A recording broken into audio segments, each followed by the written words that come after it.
What is up, everyone? Welcome to day 61 of 75 Hard. This officially means there's 2 weeks remaining. We're almost there. My name's Noah Whitman. This is my channel, Living the Word of God. And I'm excited to just share with you the day. Guys, I got a lot on my mind right now. I suppose we'll get there. We'll start in the morning.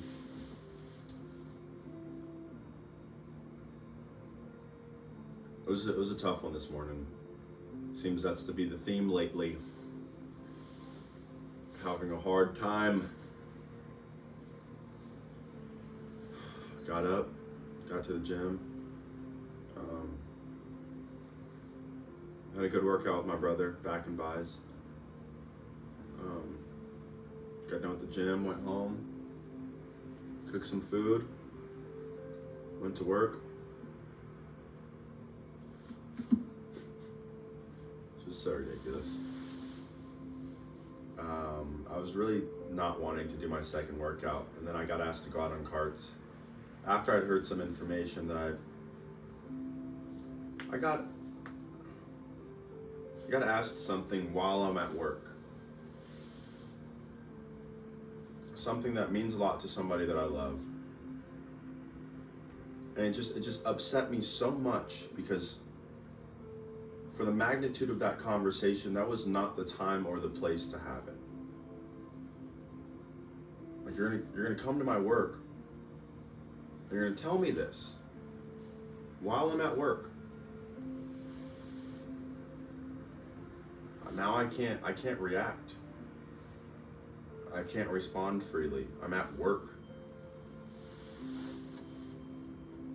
And then I got asked to go on carts, or they needed someone out there and I offered to go and they let me go. And I was out there for a good hour or so pushing carts, just working up a sweat. Called it my second workout.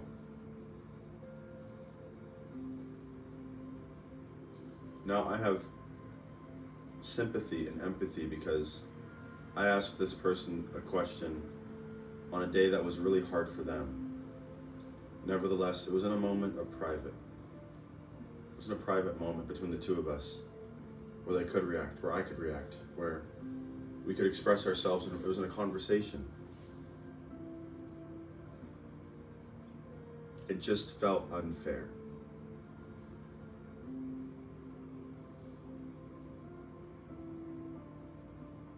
I didn't feel seen. I felt like I wasn't valued. And to be honest with you guys, it took me back to another moment. A moment that happened with my sister, where she had given me some information, and I did react. But because my reaction was not one that she liked, I was the one that got in trouble. I was the one that got blamed.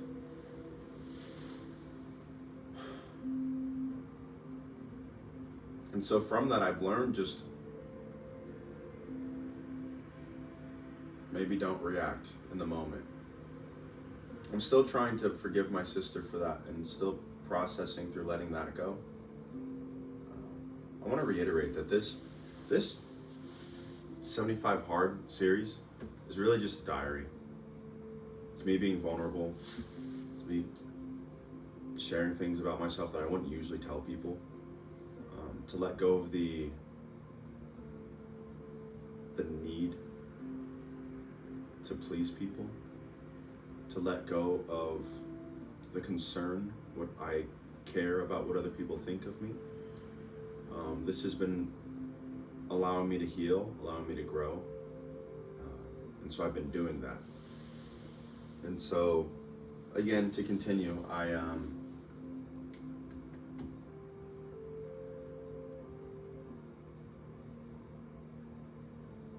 drawn back to that moment with my sister when I was so mad.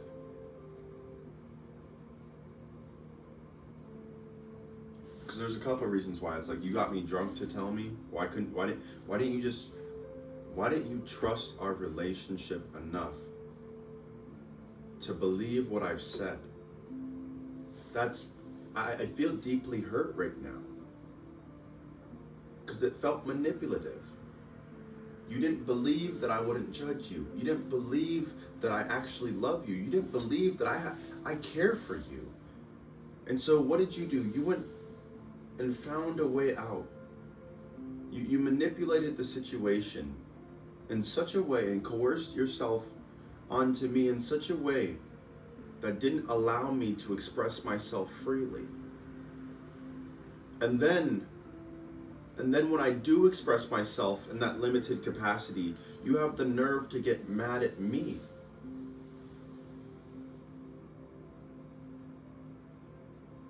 And those feelings are coming back up. I've known that that's something that I needed to deal with and something I needed to heal from.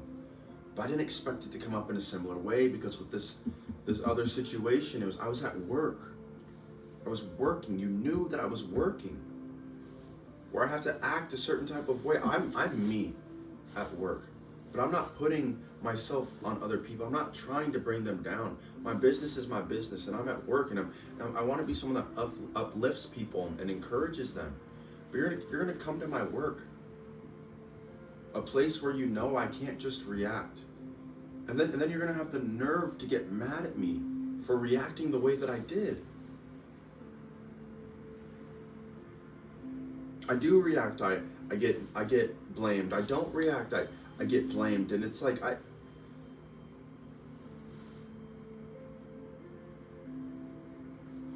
okay, it's all right. So I know the enemy would love. He would just love for me to stop. Just throw in the towel, 75 hard.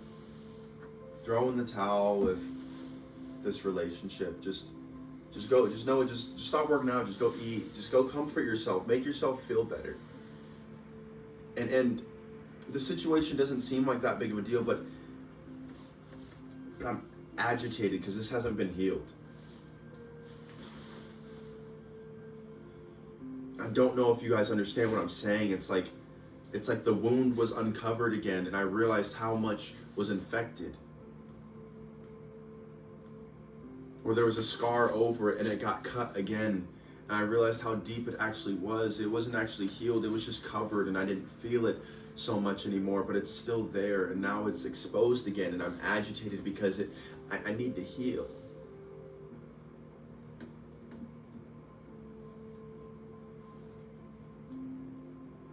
But how do I do that when I don't even know how to explain the way that I feel? I came home and I was like, no, you need to have a conversation with God. Have I done that yet? No. I've been running from it.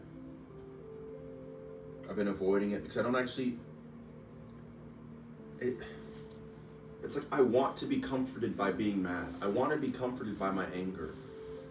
I want to feel justified and righteous in the way that I feel. And what's interesting is it's like God's not telling me not to feel. He's saying, Noah, come to me so it doesn't stay on you. Feel that way and let it go. Express it, understand it, and let it go. To anybody else, the situation, even the people immediately affected by it that I know and love, it might not be this big of a deal to them. It's not even the situation itself. Yes, I'm frustrated with it. I don't agree with it, and I don't particularly like it. But that's not the part that upsets me. It's the way you went about it. This is what upsets me. No matter, I get that people have trauma. I get that people have been through things and they're hurting. I get that people are growing all the time. I get that they've been lied to, misunderstood, and that they don't trust people entirely. But this point that I'm making just doesn't make sense to me. I've told people I've loved over and over and over again. I don't care how hard the truth is.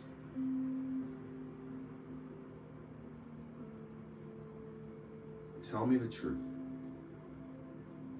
Don't lie to me. Don't try to manipulate me. Don't try to persuade me. Tell me the truth. And let me feel how I feel. Now, when you tell me the truth, what does that mean?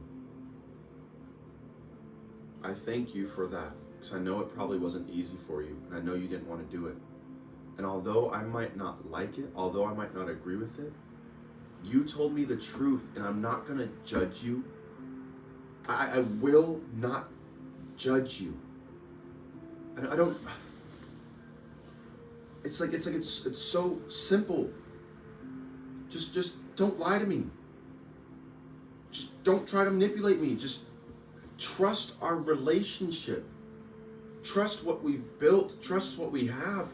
That you can tell me, and I'm not going to run away. Trust who you know me to be, or do you not know me? And that's where I get scared. That's where I get scared. Because how is it that we've spent this much time together? We've been through these many moments together. We've experienced and shared this much of life together, and you still don't know me. Or I can ask something that feels so simple, and you refuse to do it.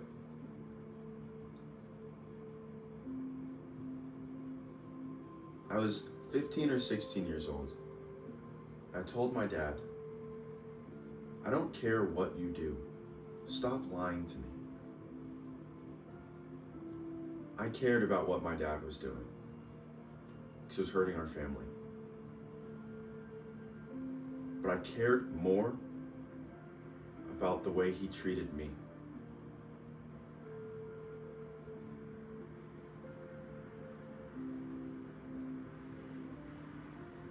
I remember my mom saying one time that you shouldn't hang out with those people. They were mean to me. But me responding, I said, they've always been nice to me. They've never treated me wrong. I'm not just going to not like somebody because they don't like you. They respect me.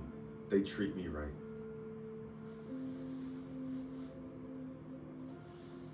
Now I understand, right? Like, let's say I'm in a relationship and my wife is like, hey, I don't, it's different. We are one. You don't like him? Fine. I don't have a reason to talk to him. But we're talking about family. You want me to not talk to my family? Because you did something back in the day and they don't like that and they don't talk to you anymore? Now I can't have a relationship with them? But I know it can be done, because with my father, when I told him that, he kept that promise. I said, look, I don't need you to overshare. I don't need you to tell me things I'm not asking you for. But if I ask you something, can you please just tell me the truth? And this is why I prefaced everything by saying I understand that people have trauma. I understand people are healing from things. I understand that people have tendencies and they don't want to expose that part of themselves. But my dad saw me. He saw me. He understands me. He knows me. And when I told him that, you don't think that he was scared to tell his son, hey, I'm not being the man that I need to be? You don't think that hurt his ego? Hey, son, I'm messing up again. You don't think that was hard for him? But he stopped lying to me. I didn't ask him questions I didn't want to know the answers to. But the ones that I did, I asked him straight up, and he told me the truth. That's why I say I'm scared partly about understanding. Why is it that I can spend so much of myself getting to know you, so much of myself learning you and understanding you, and then I just,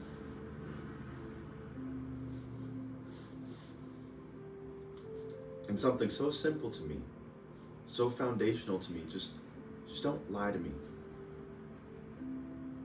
Guys, God willing, I don't ever want to get cheated on, because I know the damage that does to a family. Maybe not even close to the fullness of it, but I've seen it in my own.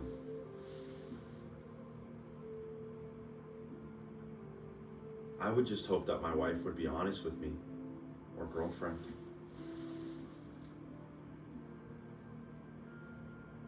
Hey, I don't want to do this anymore. Like,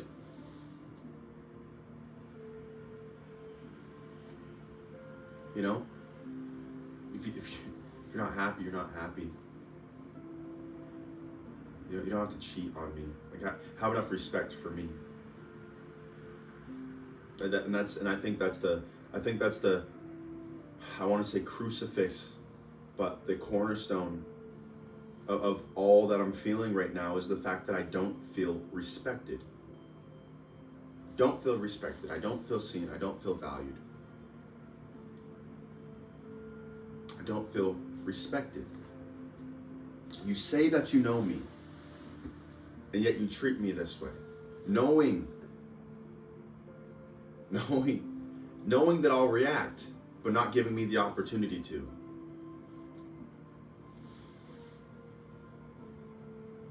It's like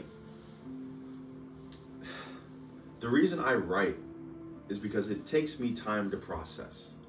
And when I write, at least my thoughts go in a linear pattern. Because my mind thinks in such abstract ways. I think in pictures. My thoughts are scattered. And it seems like my brain has been overwhelmed like a printer with too many inputs, unable to process, and there's no output coming. It's just jammed. There's so much sitting in here right now that I just feel jammed. And I write because at least, even if it's not pretty, even if it's not colorful, even if it's not coherent, at least I can get something out to help me move forward a little bit. But it's like I'm just jammed. And I don't know what to do. I don't know who to talk to. And in the midst of all that, I've committed to something, and I'm 2 weeks away, and everything is telling me to quit. Everything. It's the reason why, and I'm understanding this. When I was at Eastern, where I was decided to go back to school, and I was like, you know what, this is going to be great. I know that I can do this. I believe in myself. Why I got to the middle end part of the quarter, and I dropped out, and I moved to Hawaii for 7 months. I dropped everything that I was doing and moved. And I'm finding myself there again. 61 days into a 75-day challenge where I've been doing so well. I've been so committed. I've been working so hard. But then I become jammed. Guys, and this is one of the things I was talking about in some other videos, is why are you putting yourself in that position? Because I want to test myself and prove to myself that when the going gets tough, that I won't quit and get going. So what are you going to do, Noah? What are you going to do? When this situation feels overwhelming, when you're reminded of a previous wound and this one cut right over it and opened everything back up, when you're tired, when you're hungry, when you just want to throw in the towel, what are you going to do?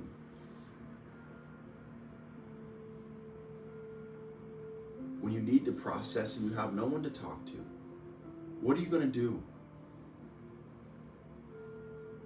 When you're mad beyond belief, not because of anything in particular, but because everything has been building, what are you going to do?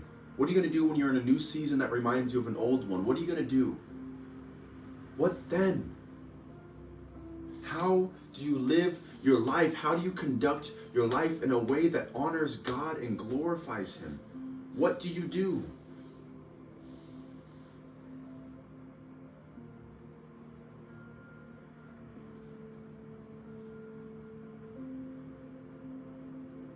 You don't find these answers in a book.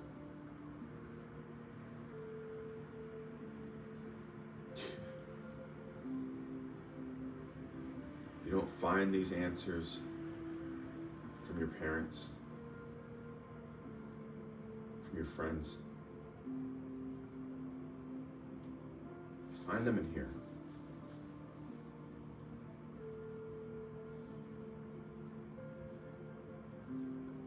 So I'm saying all that and I'm asking myself that question.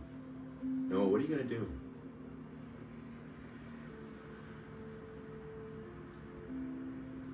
So I like to think I'd know.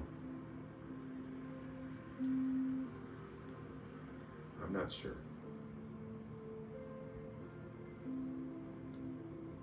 What are you going to do when someone you love is doing something that you don't agree with? What then? When you know your answer is probably going to break their heart. Do you tell them the truth, the way that you want to receive the truth from other people? Or are you going to hide it? Are you going to manipulate it? Are you going to soften the blow? What are you going to do?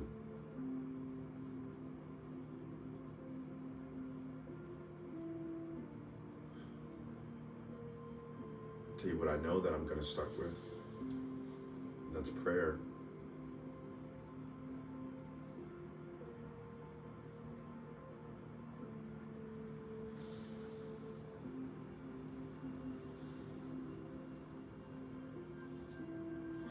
I told you guys this is my diary. This is me. This is me dealing with life. This is me figuring it out. This is me living the Word of God. See what I haven't been doing recently, reading my Word.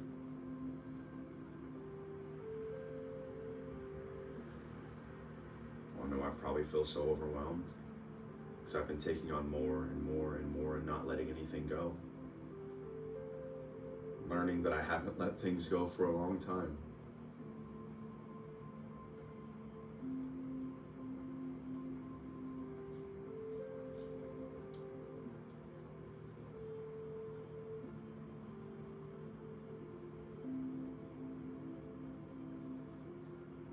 I know what I'm going to do tomorrow, and that's show up for my workout.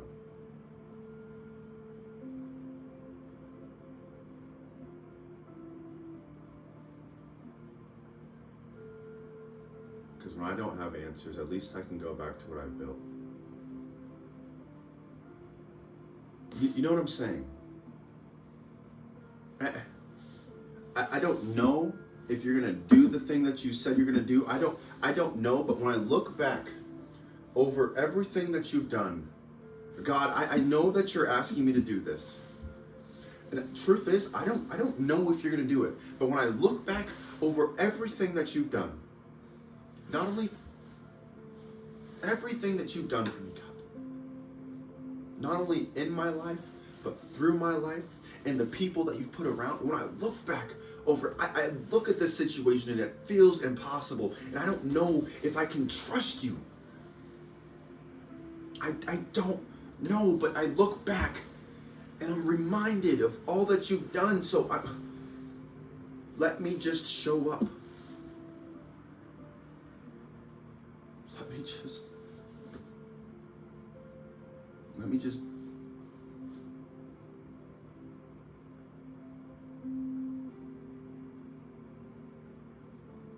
I'm going to do it and say, God,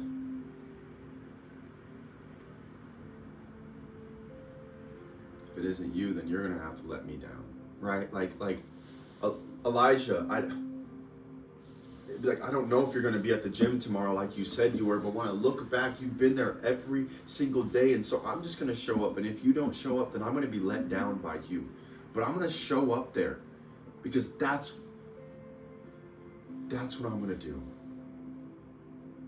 God, I know that there's this place of healing that you're calling me to, and I don't know if I get there, if you're actually going to be there to help me heal through it. But you know what? You told me to go, and when I look back, and so I'm going to go. I'm going to get there, and I don't know if you're going to be there or not. but you've always been there. And so I'm gonna go. And if you don't show up, that's on you. It sounds so absurd when we say it that way, right? But I think about with Elijah, if Elijah doesn't show up to the gym, there's a reason. And if he doesn't show up, he communicates. Hey, I'm going to be a couple minutes late. Hey, I didn't let my window defrost as long as it needed to. I'm going to be a couple minutes late.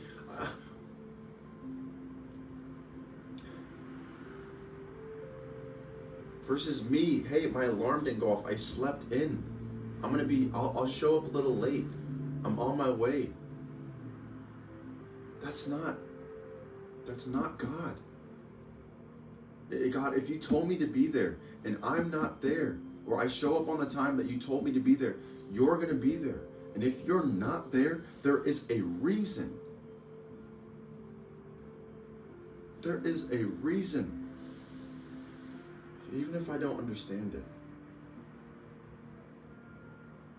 Even if that's to show me that I can go there, I can inhabit that space, and I can do it by myself. That my confidence is in you, and if you tell me to go, then you're going to be with me.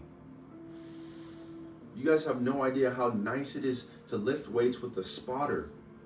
Well, my brother, he doesn't even have to put his hands under the bar, but to know that he's there if I need him. And he's there to push me and encourage me.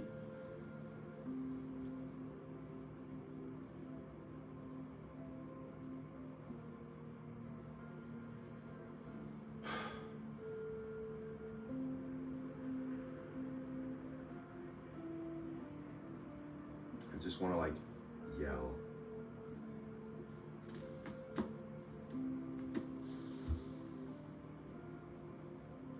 Just want to cry. Just want to laugh.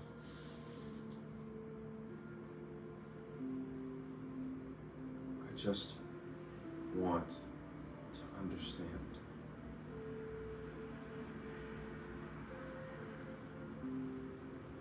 Why would you settle for something less than what God has called you to? Because the thing that you have now is better than what you've been through.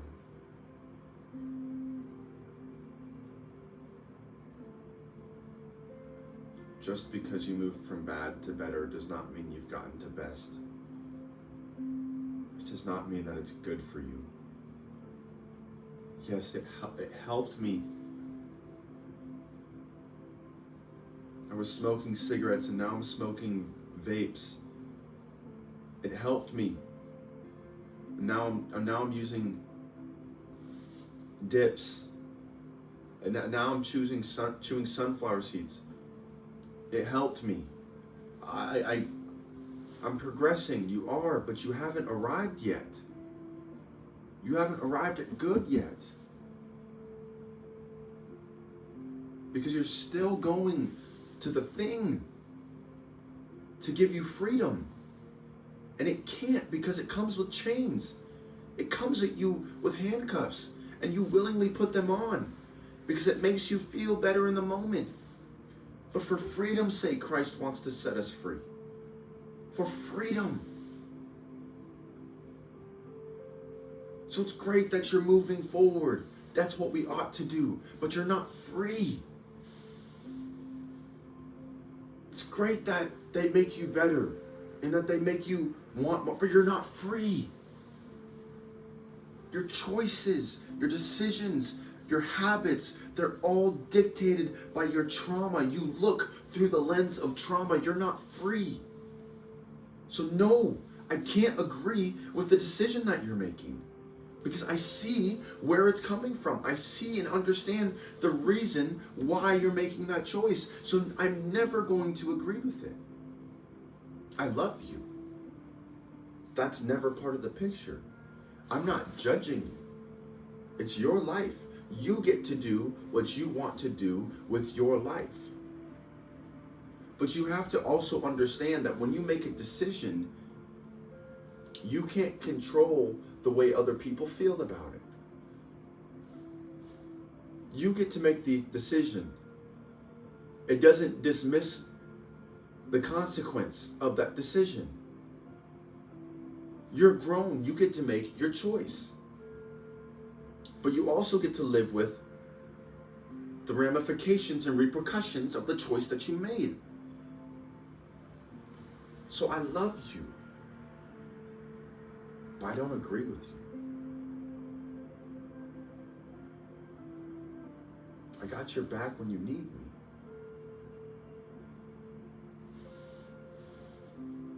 But I can't walk with you through this.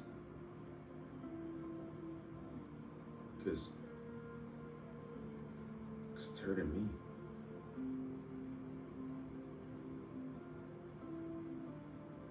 I want to. But I can't tell you what to do. You know how hard it is to come up to you like this? To tie my own hands so they don't try to fix anything. Because the situation is not mine to fix.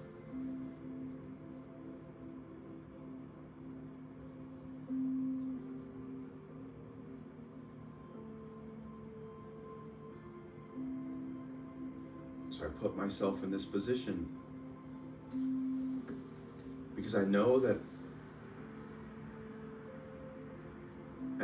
although I can see the potential in you, I recognize that it's not me to bring it out of you. And so I sit like this, hands tied.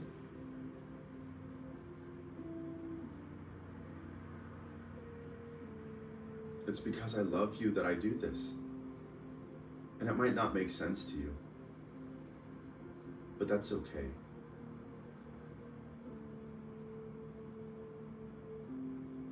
You might not get it.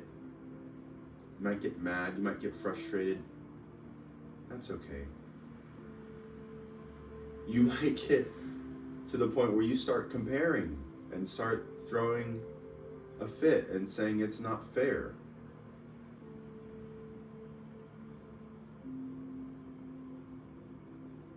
You won't even have a conversation with me. You'll ambush me and manipulate me while I'm working to have,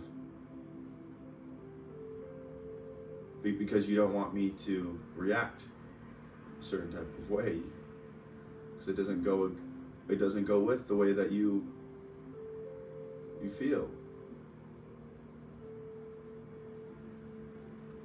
So I tie my own hands. Because when they go to work, there is no solution that they can do that is good for you. Maybe that's not true, but there is no solution that they do that you want. And I can't do the work for you. My mama said that hurt people, and healed people want to heal people. And that's exactly true. I have a lot of healing to do. I would not dismiss that or discount that.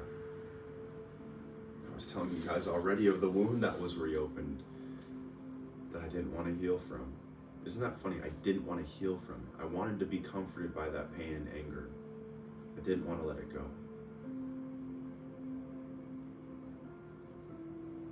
But now, seeing you go through things that I've been through, that I've grown from and healed from, I can't help but to want to give you the answers that I've received. But this isn't something that you can learn in a book. This isn't something that your parents can teach you.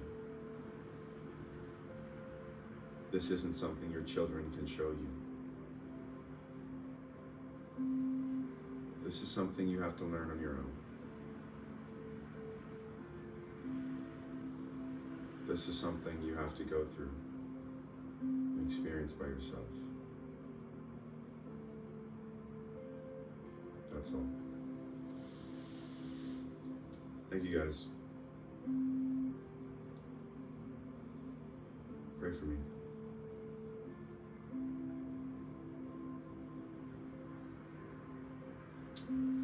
Love Love you all. 2 weeks left. What an incredible journey. Till tomorrow.